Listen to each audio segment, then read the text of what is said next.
Фусальма называется. Залить его водой, нахуй. У него вода, блядь, с родника. Мы сделали его, говорит, придем, блядь, в бане попаримся, нахуй. Ты что? Он тебя А я сам приглашает? хочу в бане пиздеть. Он тебя приглашает? Да, у него своя там, ебать, на газу, нахуй. На газели. Ты шо? Да там охуенная баня, блядь, там ебать. Там парилка вообще жестяк.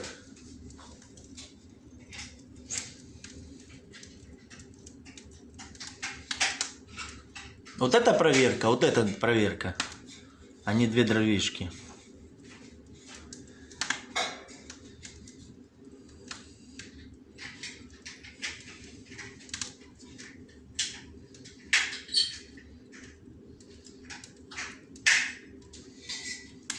Бать там, наверное, пиздует на улице.